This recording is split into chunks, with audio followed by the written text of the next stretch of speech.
Exercise number 6.2 question number 9 आपको दिया है y is equals to 4 sin theta upon 2 plus cos theta minus theta. ये है भाई। उसने आपसे ये कहा 0 से π/2 के बीच में थीटा लाई कर रहा है, यानी कि फर्स्ट क्वाड्रेंट के अंदर, और आपको इसे इंक्रीजिंग फंक्शन प्रूव करना है। भाई सबसे पहला काम इसका डिफरेंशिएशन। तो बताओ dy बाई डी थीटा कितना आया था आप लोगों का एलसीएम लेने के बाद फाइनल आंसर है जी? cos थीटा ब्रैकेट में 4 माइनस 2 प्लस कॉस थीटा का होल स्क्वायर। बिल्कुल ये आ गया भाई differentiation dy by D x. इसका 1 लेने के बाद एलसीएम लिया होगा आप लोगों ने, है ना? तो ये फाइनली आपको dy बाई डी थीटा मिल गया। जिसका dy बाई डी थीटा ही ठीक ना आया हो वो पहले डिफरेंशिएशन सही कर ले अपना। अब आपको दे रखा है कि थीटा बिलोंग कर रहा कौन से क्वाड्रेंट में? 0 से π/2 बोले तो फर्स्ट क्वाड्रेंट होता है ये।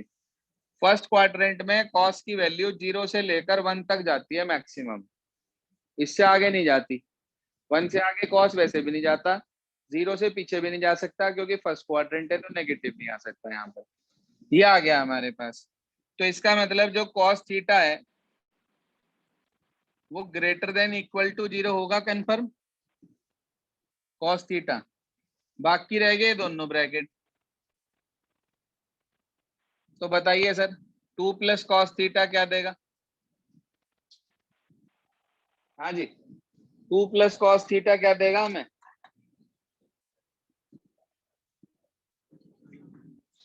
तो भाई dy बाई डी थीटा आपने निकाल लिया, cos theta greater than equal to 0 आ गया। 2 प्लस कॉस थीटा। अब कॉस थीटा की वैल्यू 0 से 1 तक जाएगी, तो अगर मैं इसको इसमें मिनिमम वैल्यू 0 भी पुट कर दूं तो मुझे 2 मिलेगा कम से कम, और उससे बड़ी कोई भी वैल्यू रखूंगा तो 2 से बड़ी वैल्यू मिलेगी। तो इसका मतलब 2 plus cos theta greater than 0 रहेगा। ठीक है जी। उसका होल स्क्वायर है तो वो तो ऑलरेडी और भी ग्रेटर हो जाएगा। 4 माइनस कॉस थीटा भी कैसा होगा भाई? मिनिमम वैल्यू 0 है इसकी।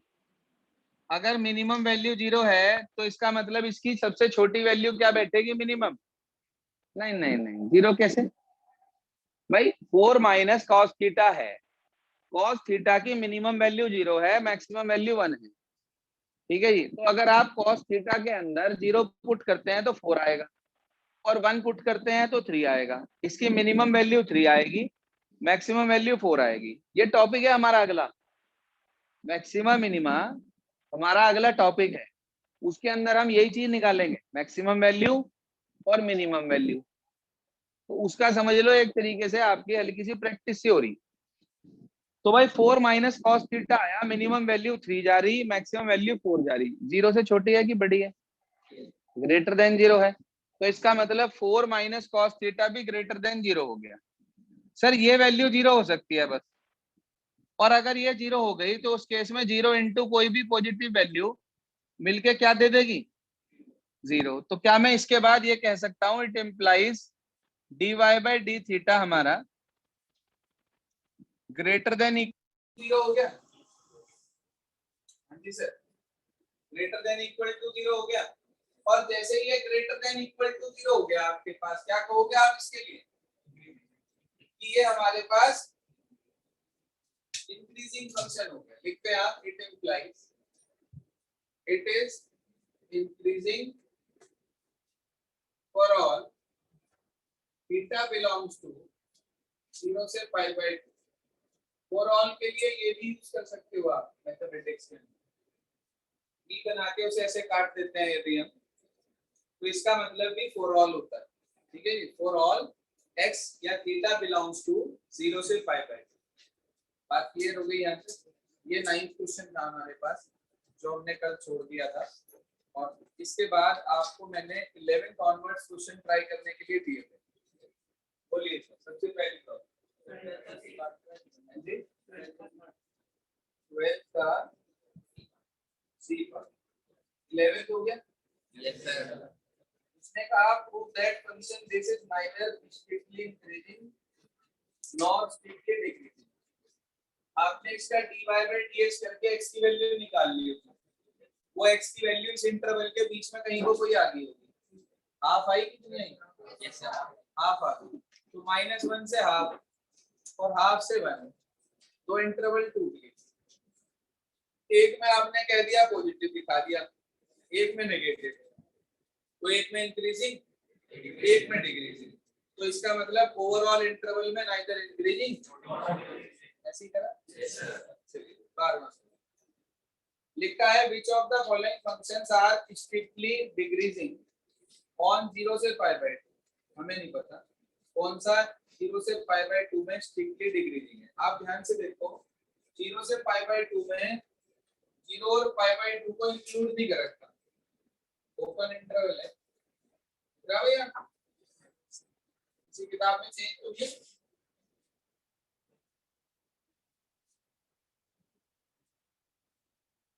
पहला पार्ट चेक करा हमने, लिखा है cos x। हाँ जी सर, डिफरेंशिएशन क्या होगा? Minus sine x। आपको पता है कि साइन x, हाँ जी सर, साइन x क्या होता है भाई?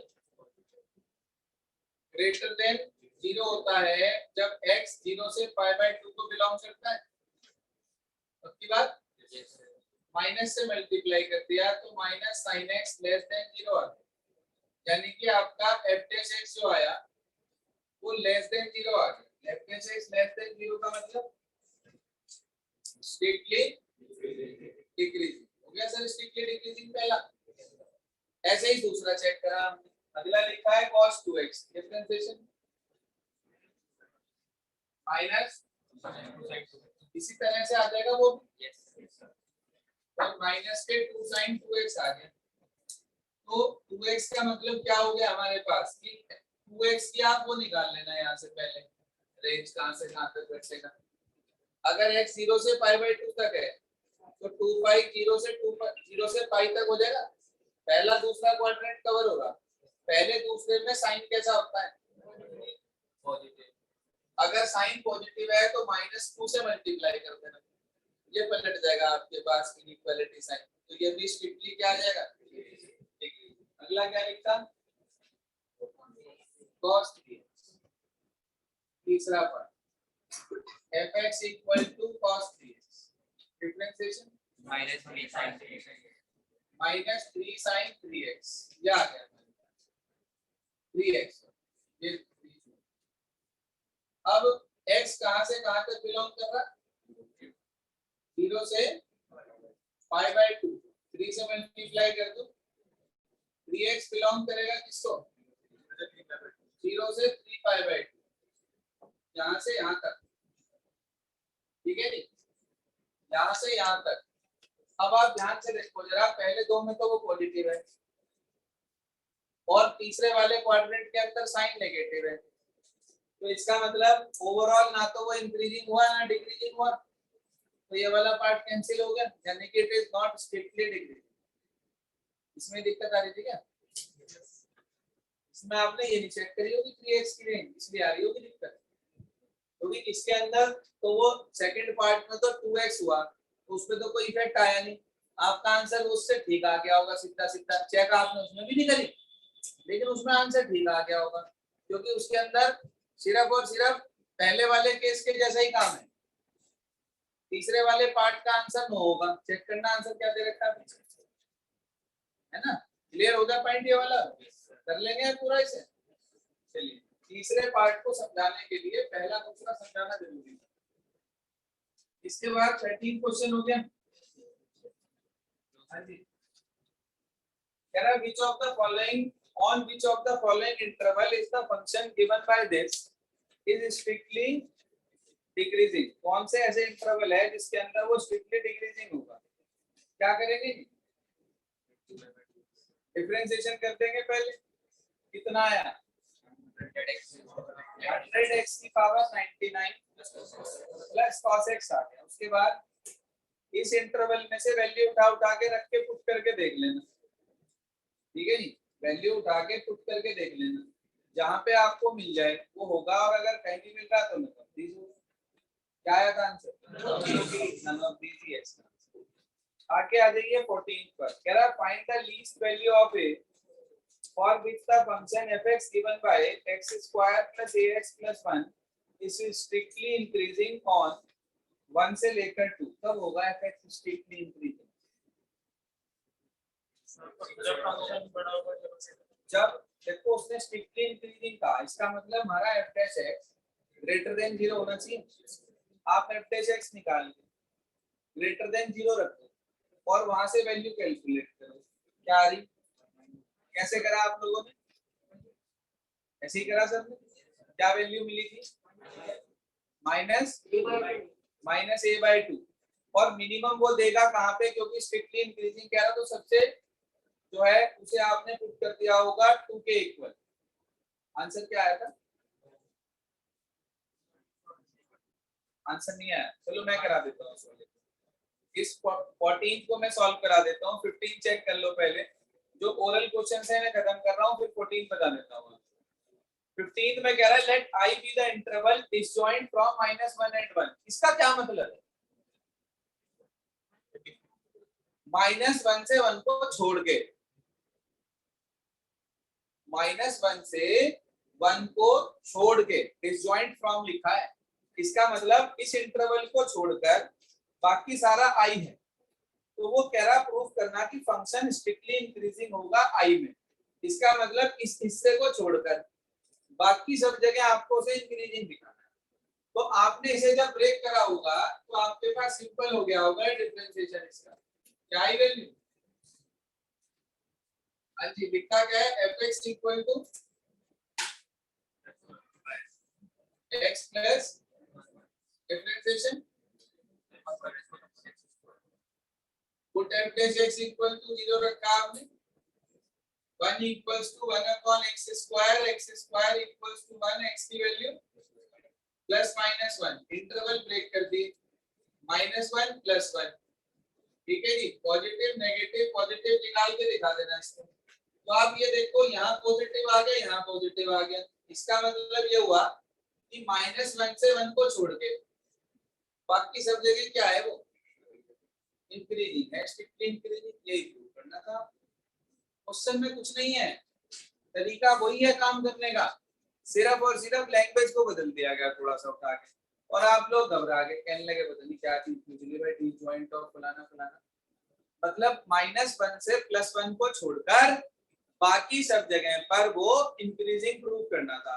यही तो हम दिखाते आ रहे हैं अब तक। इसके बाद अगला कह रहा prove that fx given by this is strictly increasing 0 से π/2 और डिक्रीजिंग π/2 से π। भाई मुझे नहीं पता, इसका डिफरेंशिएशन बता।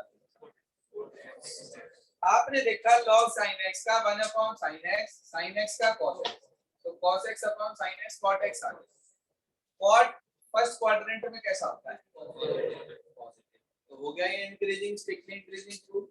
बाउंड्री वैल्यू नहीं ले रखी तो 0 आने का नहीं। इसका मतलब ग्रेटर देन 0 हो गया, cot x greater than 0 for all x belongs to 0 से π/2 लिख देंगे, तो स्ट्रिक्टली इंक्रीजिंग हो गया पहले वाले। सेकंड क्वाड्रेंट में cot कैसा होता है? तो आप लिख देंगे cot x less than 0 for all x belongs to π/2 से π। तो इसका मतलब ये इसमें स्ट्रिक्टली डिक्रीजिंग। अगला क्वेश्चन सेम है, इसी तरीके से लिखा prove that function given by this is strictly decreasing on this interval and increasing on this interval. हाँ जी, डिफरेंशिएशन -10x आ गया।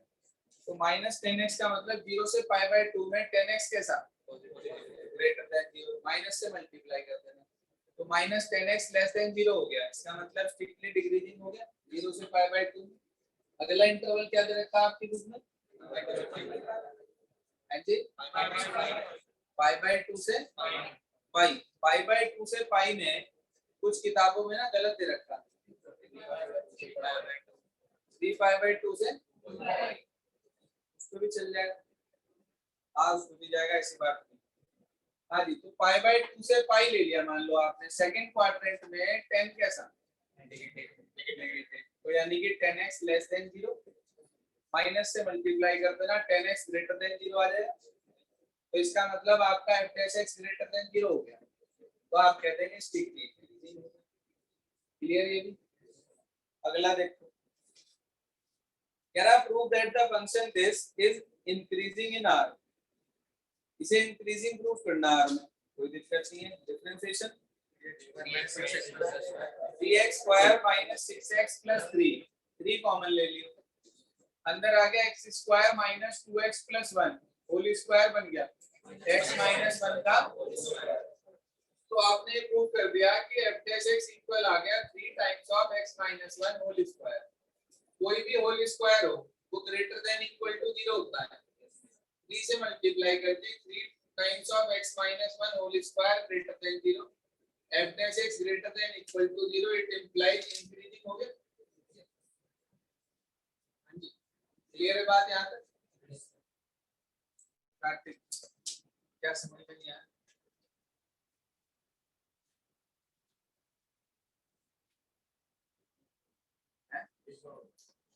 एक बार और बता, काम करा को फिर करा ना? ये बात भी सिर्फ ऑफलाइन में पकड़ में आ सकती है। ठीक है, बच्चा बोर्ड की तरफ देख रहा और उसके चेहरे के भाव बदले ही ना, वो ऐसे बैठा हो जैसे बिल्कुल चुप ब्लैंक, तो साफ पता चले कि आज उसमें काम कर रही, फिर टॉपिक की जानकारी नहीं, बिल्कुल गोबर जैसे गोबर पड़ा हो सड़क पे, उसमें कुछ फेंक वही धस जाए, बाहर कुछ उठता ही हुआ तो वही काम होगा।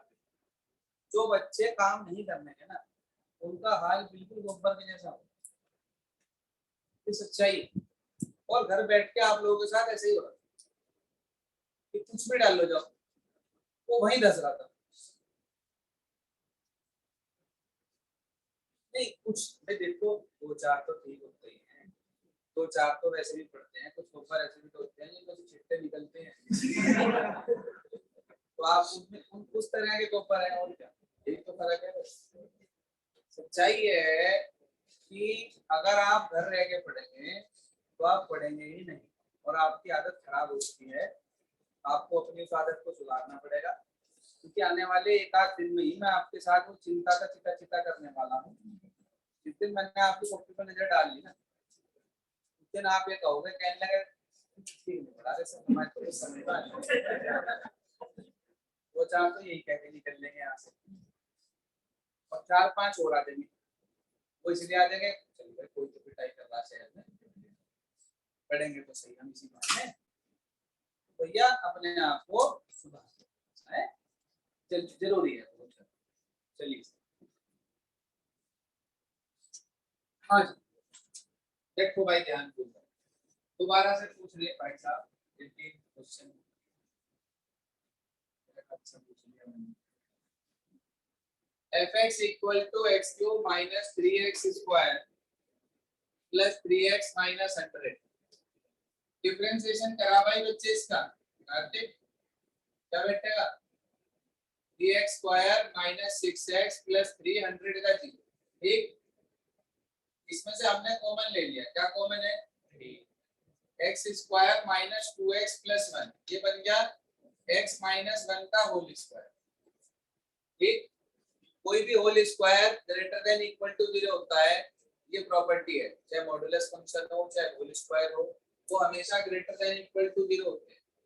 भाई हम कहेंगे सिंस, क्योंकि x minus 1 whole square greater than equal to 0, 3 से मल्टीप्लाई कर दी 3 times of x minus 1 whole square greater than equal to 0। जिसे जो चीज समझ में ना आ रही हो या लिखी हुई ना हो, उसे लिख लिया करो साथ साथ, सिर्फ बोर्ड पे देखने से ही क्वेश्चन समझ में नहीं आने के जब तक आप उन्हें करने के। क्या आ गया? तो हमारा f dash x greater than equal to 0 हो गया। जैसे ही f dash x greater than equal to 0 आता है तो हम कह सकते हैं it implies fx is increasing.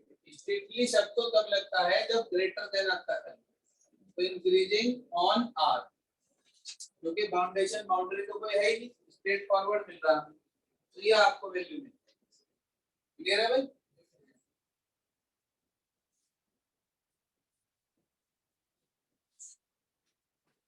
अब इसके बाद आखिरी सवाल कह रहा था interval in which y is equal to x square into e raise to the power 3x is increasing. किस इंटरवल में ये इंक्रीजिंग है? हमें नहीं पता भाई किस इंटरवल में इंक्रीजिंग है। e जो है वो तो हमेशा इंक्रीजिंग ही होता है। मैंने आपको बताया था e एक्सपोनेंशियल फंक्शन है, वो हमेशा एक पॉजिटिव वैल्यू ही देगा, वो नेगेटिव कभी देगा ही नहीं। तो डिपेंड जो करेगा वो बाकी बचे हुए पे करेगा। तो आप डिफरेंशिएशन निकाल लो पहले इसका, बताओ भाई। fx is equal to x square into e की पावर माइनस x। क्या आएगा डिफरेंशिएशन? x ब्रैकेट में 2 माइनस x अपॉन e की पावर माइनस x। क्या है? हाँ भाई ये वैल्यू आई थी हमारे पास। सर देखो ये तो पॉजिटिव ही है, इससे तो कोई लेना देना है। सिर्फ ये चीज चेक करनी है आपको कि कहां पर ये आपको क्या देगा, इंक्रीजिंग चेक करना ना। हाँ जी, किस इंटरवल में ये आपको इंक्रीजिंग देगा। तो कोई दिक्कत नहीं, चाहे तो आप इसे रख के 0 के इक्वल वहां से वैल्यू निकाल लो। एक तो वैल्यू आ गई 0 और एक वैल्यू आ गई 2। इंटरवल ब्रेक कर लो, ये रहा 0 ये रहा 2, यहाँ पॉजिटिव यहाँ नहीं वैल्यू पुट करके देख लो, नहीं तो गड़बड़ होगी। माइनस इंफिनिटी से 0 के बीच में कोई भी वैल्यू ले लो, क्या मिलेगा? नेगेटिव। यहाँ पे तो इंक्रीजिंग कहाँ आया? 0 से 2, ये आंसर। अब देखो अगर वो हम प्लस माइनस वाला खेल कर देते तो नेगेटिव आ जाता। वो आता किस लिए है? क्योंकि x नेगेटिव जा रहा। या तो आप ब्रैकेट में से पहले माइनस कॉमन ले लो, तब प्लस माइनस लगा के वो नेगेटिव जो साइन होगा बाहर वो अपने आप चेंज कर देगा। लेकिन इतना फंडामेंटल याद रखना जरूरी नहीं है। मैंने आपको सिखा रखा है इंटरवल के बीच में से एक वैल्यू उठाओ और उसे उठा के f' में फेंक दो। पॉजिटिव दे तो पॉजिटिव लिख दो, नेगेटिव दे तो नेगेटिव लिख दो। गलती होने की सारे सवाल अब तक टनाटन आया आपके पास, कोई परेशानी? सबको क्लियर? 14 लिख दो। साधु से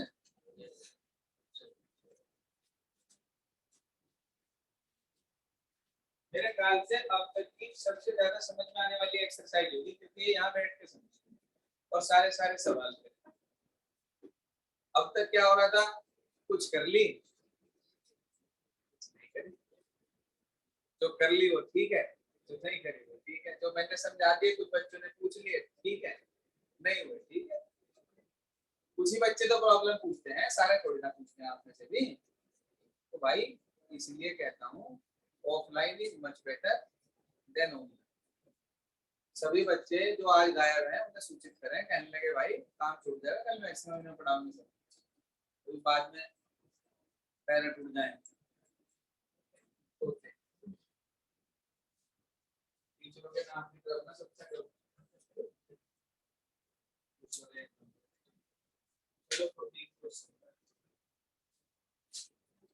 fx is equals to x square plus ax plus 1, ये लिखा है। उसने कहा find the least value of a, इसके लिए स्ट्रिक्टली इंक्रीजिंग हो जाएगा। अच्छा, लीस्ट वैल्यू बतानी है। आपने क्या करा? आपने इसका डिफरेंशिएशन निकाल दिया भाई, कितना आया? 2x प्लस 8, ये आ गया। इसकी लीस्ट वैल्यू हमें फाइंड आउट करनी, जिस पे ये स्ट्रिक्टली इंक्रीजिंग है। तो f' को आपने ग्रेटर देन 0 रख दिया पहले। 2x plus a greater than किससे? 0 से। तो आपके पास a की वैल्यू फाइंड आउट करनी है यहाँ से। तो a की वैल्यू कितनी आ गई? सर लीस्ट वैल्यू ये कहां पर देगा? ध्यान से समझो, इंटरवल 1 से 2 है, इंक्रीजिंग है तो बढ़ रहा है ना, तो लीस्ट वैल्यू कहां मिलेगी आपको? 1 पर। तो आप इसके अंदर 1 पुट कर देंगे, a की वैल्यू कितनी आ जाएगी हमारे पास? 5। लीस्ट वैल्यू इंटरवल है, इंटरवल के अंदर वो वैल्यू लगातार फंक्शन बढ़ रहा है, यानी कि सबसे छोटा जो पॉइंट होगा उस पर हमें सबसे छोटी वैल्यू मिलेगी, और जैसे जैसे हम आगे जाएंगे वैसे वैसे वैल्यू बढ़ती चली जाएगी। तो मैक्सिमम कहाँ मिलेगी? 2 पे। मिनिमम कहाँ मिलेगी? 1 पे। तो 1 पुट कर दिया, आपको यहाँ से A की वैल्यू। अब आज करना क्या है, आपको एक टॉपिक कराया था लास्ट, कंटिन्यूटी। ठीक है जी, कल हम आपको कंटिन्यूटी के डाउट्स बताएंगे जो भी हमारे एनसीईआरटी से रह रहे थे या जो भी हमारे आरएस से रह रहे थे। आपको आज घर जाके कंटिन्यूटी की सारी प्रॉब्लम निकाल के बाहर करनी है, एक तरफ आरएस से और एनसीईआरटी से, साथ साथ डिफरेंशिएबिलिटी। एक टॉपिक कराया था डिफरेंशिएबिलिटी, एक ही दिन में पूरा हो गया था, छोटा सा टॉपिक है, बहुत बड़ा टॉपिक है। तो वो दोनों की प्रॉब्लम 1 घंटे में तो प्रॉब्लम बताएंगे, और अगले 1 घंटे में हम आपको मैक्सिमम, कल का समय है 10 से 12, कोई रिकॉर्डेड क्लास नहीं होगी। ठीक है जी, सब यही मौजूद रहेंगे, काम छूट जाएगा नहीं तो 10:15 तक आप लोग आ सकते हो, क्योंकि मैं 10:15 से पहले शुरू नहीं करने का।